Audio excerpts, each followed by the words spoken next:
Hello everyone and welcome back to my channel 1971 War Book series.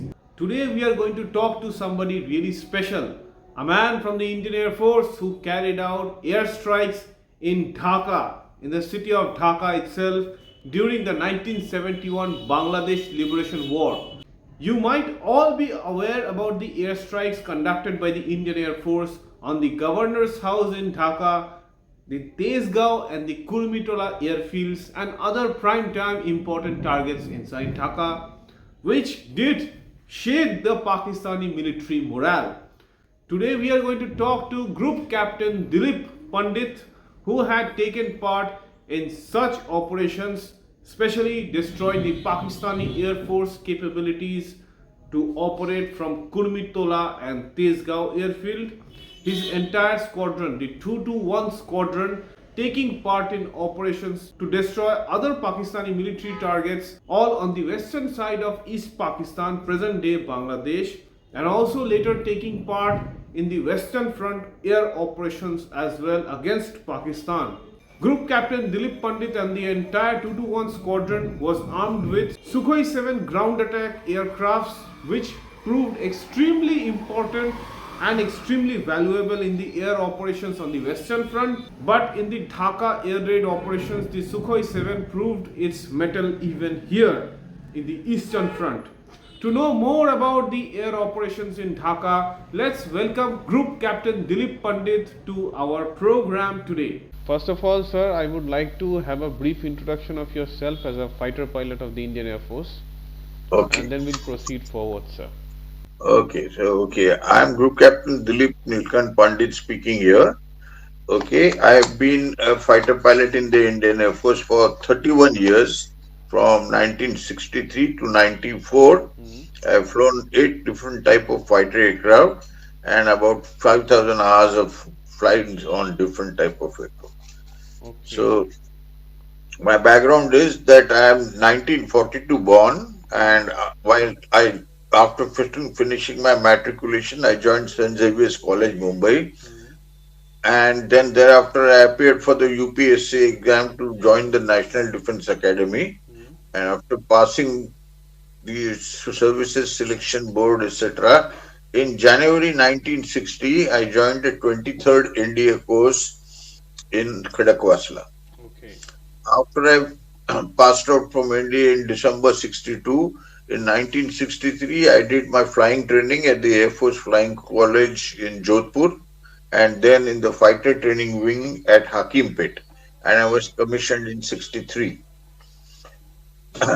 After my commissioning, I was first posted to 220 Squadron in Pune, which was flying Vampires. Okay. Then I was posted to 47 Squadron, which was flying the Tufani aircraft in Hasimara. From there, I went to 31 Squadron flying Mystery aircraft in Pathankot. Okay. After that, I converted onto the supersonics and I flew the Sukhoi-7 and in 32 Squadron, where I was based first Ambala. Then from there, in 1971 January, I went for my flying instructor's course to do Tambram, and I became a QFI, and I was posted to the elementary flying school in Bidar. And that is the time that the war clouds gathered. As you know, that By then in you are a flight lieutenant, right, sir? Yeah.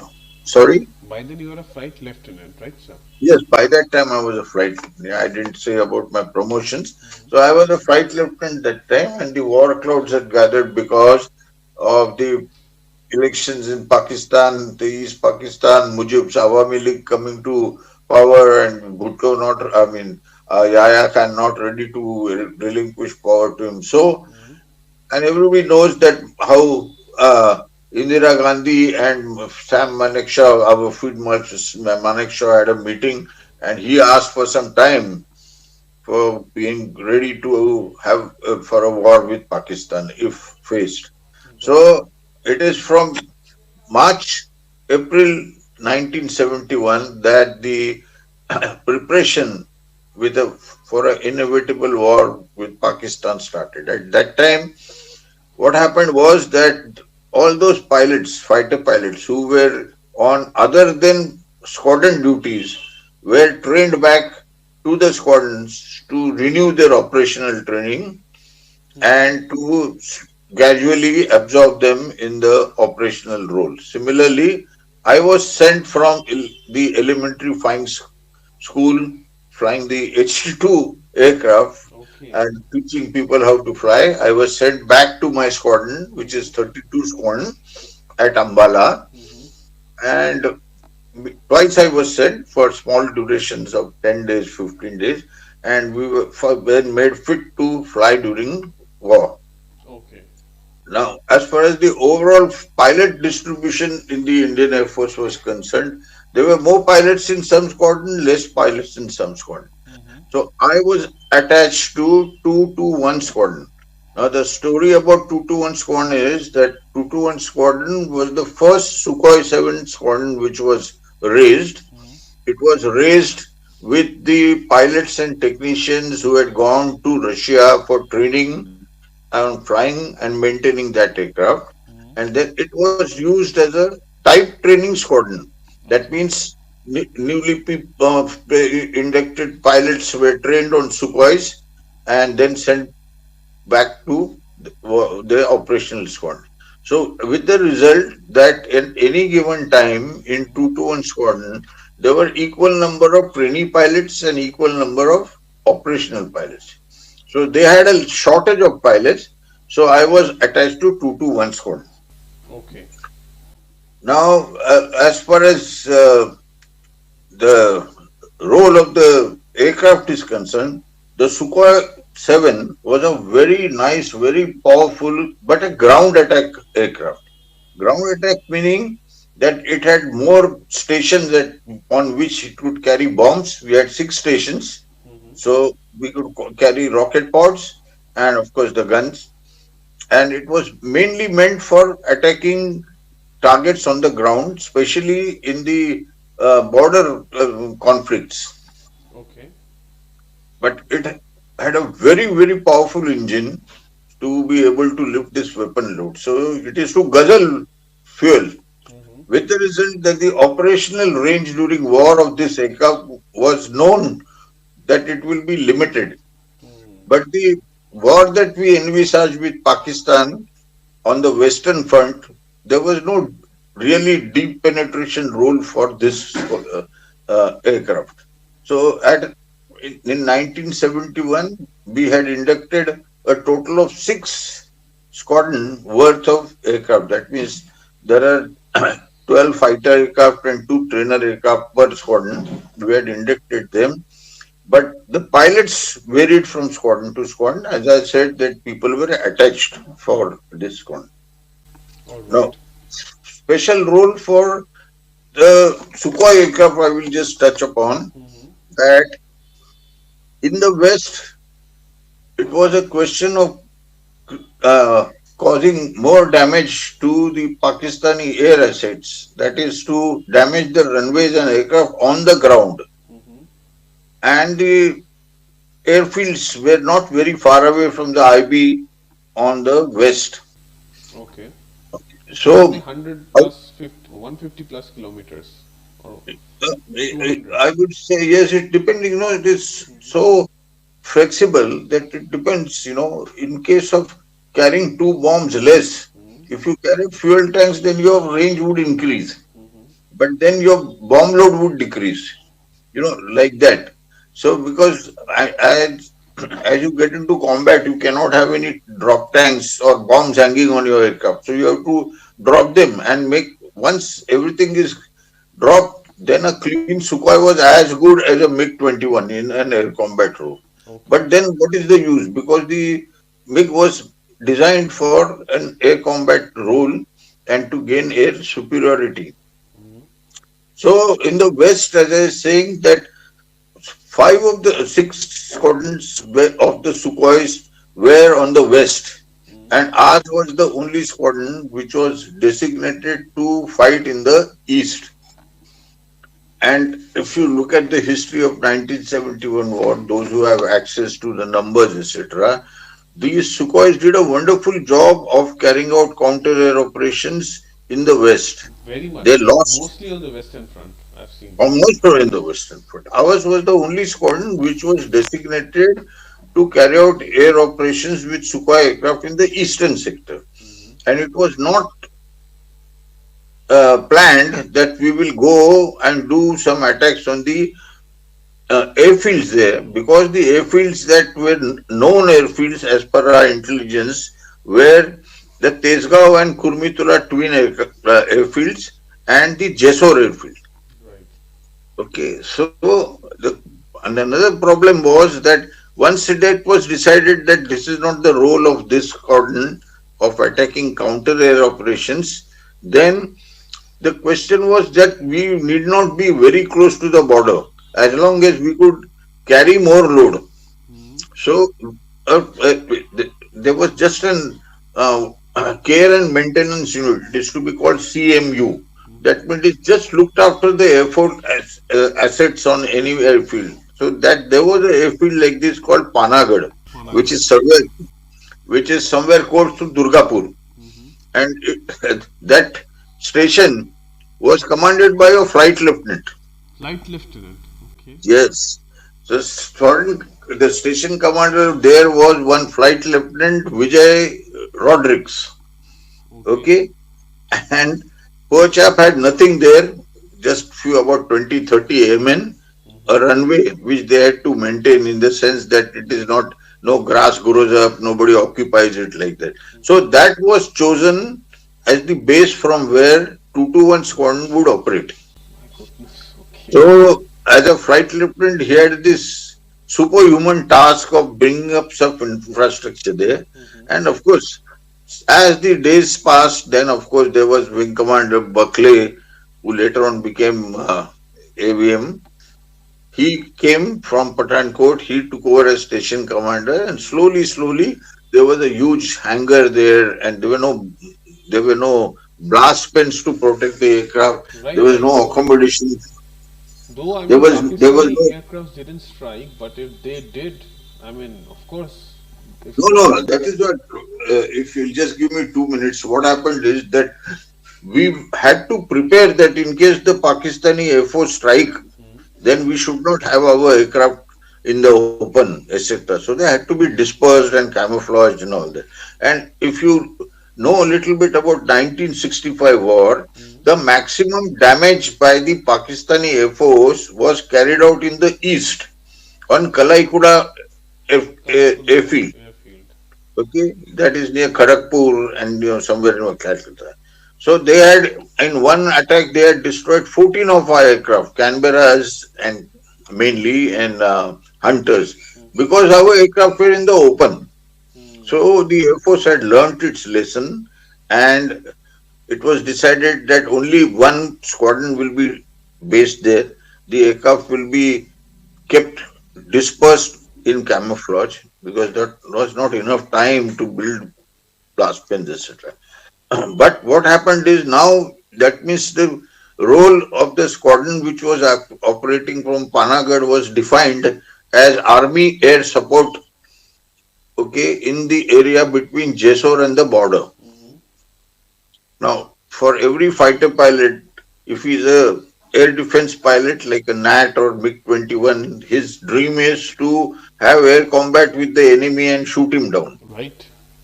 And for every ground attack pilot, his dream is to cause maximum damage on the ground to the enemy. Right. And because you are an Air Force pilot, you want to damage their Air Force. So it is a counter air strike, as they say, against the airfields, which consist of the stationary aircraft, the runway, whatever it is, deny the use of that airfield to the enemy. So in this context, which background I'm giving you, what has happened is that no such role was designated to our squadron at that given time. But after all, the main attraction of using Air Force is the flexibility that air power gives. That means if you are operating, let us say, from Panagarh versus the Eastern Pakistani Air Force, you will have certain number of targets. If you are operating from Amritsar in the Western Air sector, you will have different set of this thing. Targets. But every pilot, fighter pilot who is a ground attack would like to be at Amritsar and go and attack Sargoda or Chaklala like that.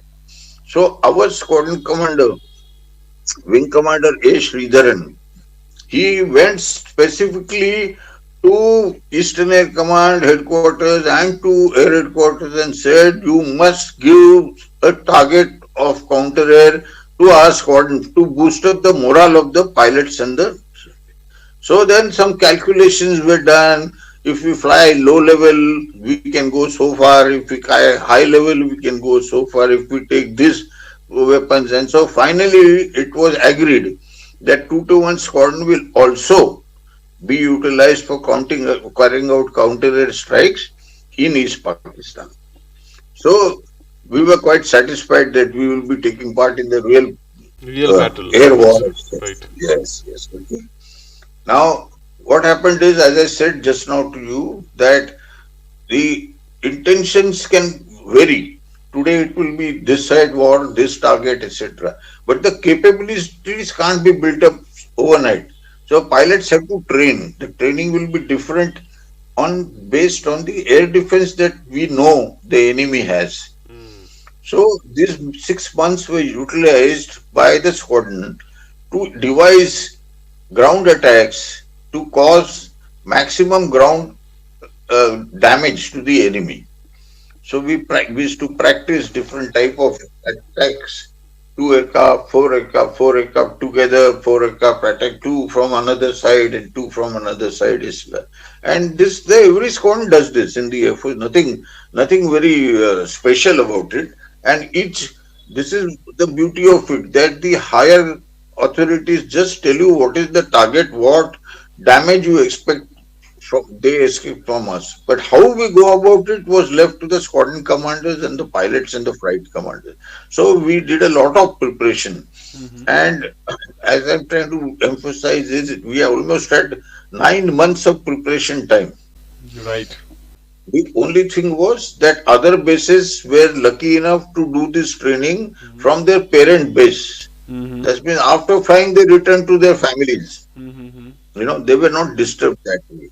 But those who were made to fly from airfields which were not their parent base, that Hmm. means their family is were away. Hmm. You and this is what is trying to be brought up in movies like Border, where we more emphasis was given on the people's separation from their loved and near and dear ones. Hmm. Anyway, so I'll speak to tell you in short. I have already mentioned that 221 squadron comprised of the people who were trained in Russia, that's ground crew as well as pilots, and as there used to be a training period, new lot used to come, they used to leave, and then next lot came.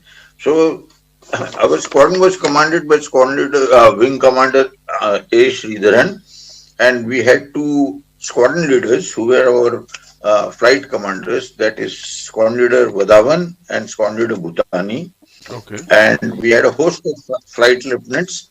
The senior most was Flight Lieutenant Chawla, then we had Flight Lieutenant Mendarkar, and we had Flight Lieutenant Pingali, Flight Lieutenant Joshi, Khatu, Banga, Bali, Aziz Rehman. So Hmm. these 12 were the pilots who belonged to the squadron. Hmm. And I was on attachment as a guest artist, you can say, from the elementary flying school. And another pilot, Flight Lieutenant Dinesh Chandra Nair, Hmm. he had also, like me, come from Bidar. Bidar. Now, uh, now what happens to happen is to maintain this surprise of when we are going to attack. We used to stay in Panagarh few days and then with the aircraft we used to move out from there Hmm. to keep the enemy guessing. And this was happening everywhere in the west also. From Amritsar, people used to go back to Ambala. From Pathankot, they'll go back to Adhampur and things like that. So this up and down was going on, Hmm. and we were just waiting for the balloon to go up because we knew from the 65 uh, scenario that one day Pakistan will carry out a surprise attack on us, which they did, as you know, on the 3rd of December Right. evening night. Now, once they attacked us, then the government gave us a go ahead to go and attack Pakistan inside their territory. So we started our attacks from the 4th early morning, dawn. The targets were, of course, decided, maps were prepared, aircraft were prepared, but when was the only thing, when that was from the 4th onwards. Mm-hmm. So, as I told you, this was not our role, but we had demanded, requested, whatever you say. So we were involved in this first wave of attacks which were carried out from the directly west to east.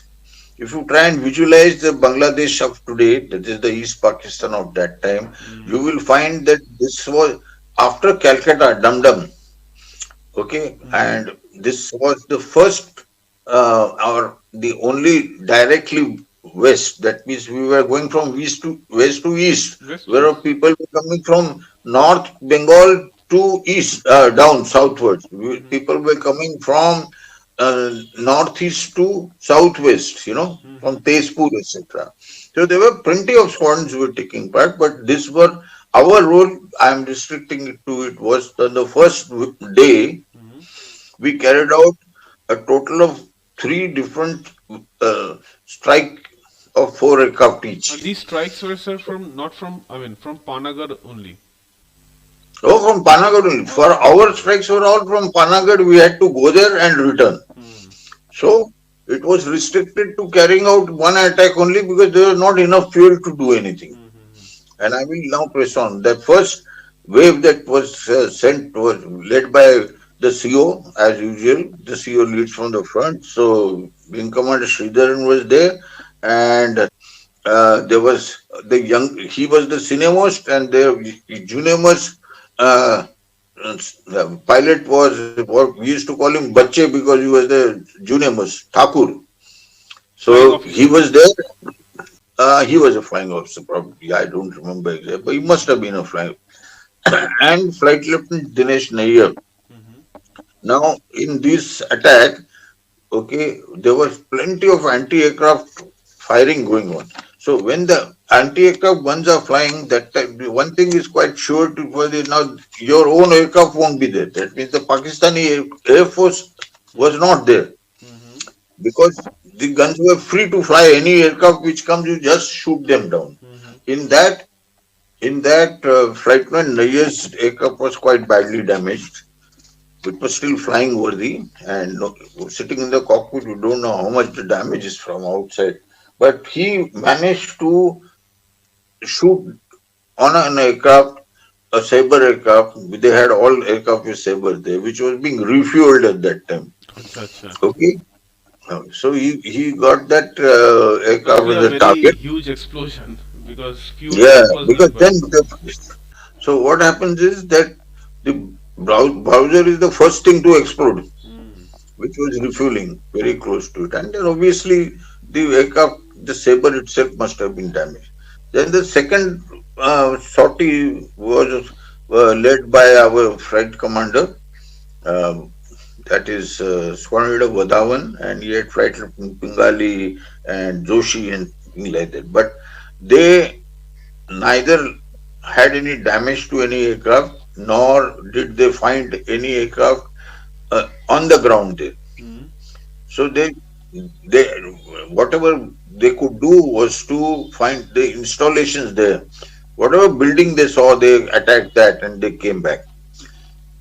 The third formation was led by Squadron Leader Bhutani, On and the he was 4th of unfortunate. December itself, right, sir? Yeah, 4th of December. Okay. So there was this Flight Lieutenant Chawla was there. Mm. His aircraft was hit by the ground attack guns, air defense gun, and one the bullet of the anti-aircraft gun is you know 40 mm, 35 mm, 30 mm like that. Mm-hmm. So it had penetrated the aircraft from the bottom, and the bullet had passed through it through the pilot's seat Okay. and went through his thigh. Okay, so there was obviously a lot of pain and there was a lot of loss of blood, but he managed to bring the aircraft back, Mm-hmm. and he couldn't even get out of the aircraft because now he had lost blood and he was in a lot of trouble. He was literally pulled out. And when aircraft gets damaged, you don't know what will go off when. There might be some fire somewhere which you can't see. So it is quite dangerous. And there was one flight lieutenant Azizur Rahman. Mm-hmm. He also met with this uh, anti-aircraft gun firing, and there the splinters went through his shoulder blade. Okay. Okay, so so I can say that as far 221 squadron goes, on that first day of counter air attacks, we had one aircraft which had claimed damaging aircraft on the ground, that is Flight Lieutenant Nair. We had one pilot who's had to eject from his damaged aircraft and became a POW. Group We had Captain Bhutani. Sorry, Squadron Leader yes, Bhutani. and we had uh, Flight Lieutenant Chawla, who was injured very badly, and Flight Lieutenant Aziz Rahman also injured. They got their medals for the physical injuries that they faced. Okay. Now, one more thing happened. If those with uh, memories will remember, what happened is that the Pakistani Air Force had only one squadron of Sabre aircraft which were there in the East Pakistan.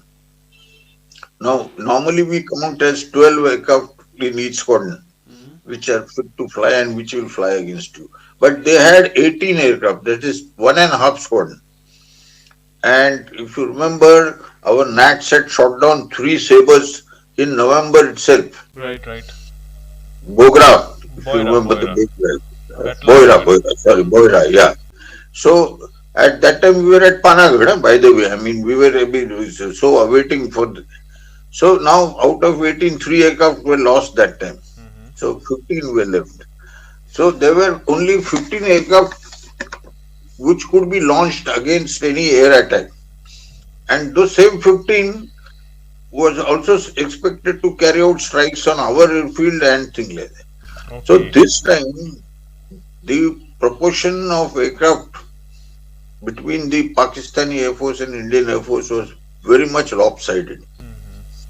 and they did not or carry out a single attack on any Indian Air Force airfield. Mm-hmm. They were kept busy trying to defend only. Mm-hmm. Okay. Now, what happened is that our AOC in C, Air Marshal Diwan, he announced to the world that he has neutralized the Pakistani Air Force in East Pakistan. And now there is no threat from air to Indian Air Force or army anyway. Mm-hmm. It is the total, complete superior air situation. That is a great achievement, and to large extent it was true also. But later on, after war, and now Squadron Bhutani's eyewitness reports and things like that, we know that actually it is not true. There were aircraft, fly-worthy aircraft available with the Pakistani Air Force there, Mm-hmm. but they were not fly-worthy runways left now, Acha. because the attacks that the Indian Air Force carried out on the runways at Tezpur and Kurmitola, they could not use these aircraft because the runways were damaged By the bombings done by Indian Air by the Force. bombing done by the Indian Air Force. And that is one of the greatest achievement of the Indian Air Force, that aircraft which had not done night bombing, like the MiG-21. Canberra aircraft, of course, is designed. It's a bomber, so Mm-hmm. the Canberra flew the maximum number of sorties. I don't know, but the MiGs also carried out attacks on the runway. Now, what happened is that this announcement on the fourth evening was a great relief to everyone, because now that means that there will be no air attack possibility when you go into Pakistan, right? Mm-hmm. Because your CNC is saying so. Now, I am coming to my own uh, experience, right? We were detailed. Me and my leader was Flight Lieutenant Mendarkar. He's senior to me by about 6 months, 9 months. And our squadron had the capability of doing photo recce. We had aircraft which had cameras fitted below in the belly. Okay. So we were tasked with going to Tezgaon and Kurmitola and take the photographs of the runway of what damage the Indian Air Force had been able to do during the daytime at night of 4th. Okay. And those photographs, they are still available in our squadron. It is really wonderful, absolutely. Right from one end of the runway to another runway, that are craters, the intersection is damaged, etc. etc. Now, this photograph task was given to us. Now, when we went there to do proper coverage, that means you have to go little higher so that more area is covered. Hmm. So, we had practiced this during peace time and we had planned that way that we will go low level up to the place where we are very close to the runway so that the enemy does not get radar warning. That suddenly Then aircrafts from have come up, I would say. yes, Suddenly. so suddenly you pop up, you start climbing with your afterburner, you go up to 1.52 kilometers, so the whole runway is covered. And once you take the photographs, then you come back, dive again down and come back. So one pass at great speed and we get out. Now what happened is that when we climbed up, we found that there were two, three aircraft on the apron, as we call it, between the blast sandbag blast protection, and we were told that there is no going to be no air opposition. So we both means my leader took the decision that these aircraft are in front of us. We have finished our then we had nothing else now, the camera, and there is no weapons we were carrying, only the guns. So we said let's go and attack it. So we dived down in the other opposite direction to attack those aircraft. And that is the time that he was ahead of me, I was behind. Three Sabre aircraft came Hmm. chasing me to shoot me down. And I was quite taken aback because I was not expecting any aircraft. With hindsight, what I should have done, I will tell you later. But so the aim was now to just get away from there. So both of us at low level, each on his own, we got away from those sabers. The sabers couldn't catch or shoot us down, and then we ran away from there. We got separated. We had more now by using the afterburner. We had consumed more fuel, so I did not have fuel left to be able to come back to Panagarh. So I did an emergency landing on Dum aircraft airfield, Okay. and I had so little fuel left that after I land on, I couldn't taxi back. So my aircraft had to be, I mean, got not got to aircraft got switched off for lack of fuel on the runway itself. Now what happens is that in hindsight we say that when we started climbing, okay, to take the photograph, and the Pakistani Air Force had got warning. Hmm. None of the anti-aircraft guns fired at it because there are tracers which give you an indication That you that will be fired anti-aircraft at. gun is fired. Yes, that okay. There was nothing like that. So we should have thought, okay, with hindsight, I'm saying after sitting over and in an air-conditioned room having a drink, I can say this now. That why come there are no this puff of anti-aircraft gun going? There is only one reason. Hmm.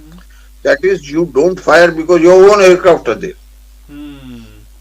So what we call guns free, that means no own aircraft is in the vicinity. You fire just at anyone you fire. Hmm. And when your own aircraft are there, for the safety of your own aircraft, you have guns tight. That means guns are not allowed to fire. Because by mistake also, we don't want your own aircraft to be damaged. You would rather accept enemy aircraft causing some ground. Hmm. Because if you fire at your own aircraft, you are bound to hit them. So that was a good sign and we should have followed it. But anyway, that's one incident which I faced and I wanted to just mention it to you. Then from the fifth onwards, All our targets were different now. There's no airfield to attack. So we were told to attack known ammunition dumps, known concentration of army, this thing. And as you know, East Pakistan was full of rivers and crossing and all that. So Right. ferries, Ferries. trains, whatever we could attack. One of the biggest and most important target was the Hardinge Bridge. Acha. That bridge was used by the Pakistanis for the Train trains to movement. cross. Right, right. Uh, and we were tasked with trying to bomb it and bring it down. Which that one day, that is the fifth and sixth actually, fifth and sixth, we kept on sending sorties. Now in two aircraft, because now the Pakistani Airforce was not there. So the tactics was that only two aircraft go at a time and try and drop your bomb, but it was a very narrow bridge, very tall and narrow bridge. So it took us quite some time, quite some sorties to be able to drop. And there is Flight Lieutenant Pingali and Flight Lieutenant Mendarkar managed to do that. So these were some of our achievements. Now, as I told you, the work for the Air Force had reduced in the east, Mm-hmm. but the war was going on the On the west. west, right. So on the 11th, it was decided that our squadron will move to Amritsar. Okay. So from 13th onwards, our squadron moved to Amritsar Mm-hmm. via Bareilly, of course. They got to meet their families, etc., and then we flew out. And me and Flight Lieutenant Nayyar, we were the two people who were tasked with bringing the last two aircraft, which I told you were damaged. Those aircraft were damaged, and then we flew it out on the 13th. Okay, and then of course the ceasefire was announced, and now again I'm saying that our squadron, 221 squadron, which was was uh, selected for carrying out the Republic Day flypast on Okay. 26th January. Okay. Oh, 1972. 1960. Again, my squadron commander was leading the formation. I was also flying there, and we had three boxes, that is four aircraft into three, 12 aircraft were flying there. So, in a way, it was a very great privilege to be flying with the squadron, and we are very proud of our achievements. And as far as the recognition of what we did was, we got one VRC, that is Flight Lieutenant Nayyar, Mm-hmm. and we got two Yuddha Seva Medal, for the two pilots, Chawla and Aziz Rahman. Okay. Now Okay. this is my experience of the and our squadron's experience. Uh, Mm-hmm. okay. So another thing, sir, like a bit about your part also, the airstrikes Hmm. that you took part in. Hmm. If you could talk a bit about them. About no, sorry, you can say that again. I would like to know a bit about your part also in taking part in the airstrikes. Yeah, yeah. So I'm Okay. saying now, for example, I don't know how to tell you that our Gita, the holy Mm-hmm. book, in that Krishna has given the advice to Arjun that you must do what is your role, what is your dharma. That means you, irrespective of whom you're fighting with, if you have to fight, you must fight. So what happened is that later on, when you attack ground targets, you have been given photographs that this building is the headquarters of this part army unit, Mm-hmm. or this building is used for storing their ammunition. But when you actually go to attack there, you don't see anything. There is no tank. Okay, there is no runway, Mm-hmm. and there are houses all around. Mm-hmm. You don't want to fire The on civilians. civil, yes, I'm talking about no. So you go and attack a train, Mm-hmm. and driver abandons the train or he is made to force because his engine is damaged first. That is the tactic. That first to damage the engine so it becomes immobile and there it is on the train. You find people running, jumping out of the train. It is very difficult to think of them as an enemy, especially for a pilot, because that poor chap is on the ground. He can't do anything to you. And at that time, to drop weapons of uh, distraction, you know, is a little difficult emotionally and mentally. So, what is to happen that with every unit, with every fighter squadron, I would say, there is always one ground liaison officer from the army. He is there to explain how the targets would be, what to look for as signs, etc. But in this case, in the case of the Bangladesh war, the GLOs were maximum tax for or was that to tell the pilots that what you are doing is to stop destruction of the Bengali population in East East Pakistan, Pakistan. right? The atrocities that they you know. So when you ask me that the proof that you have hit the correct target is dependent on the explosion that takes place.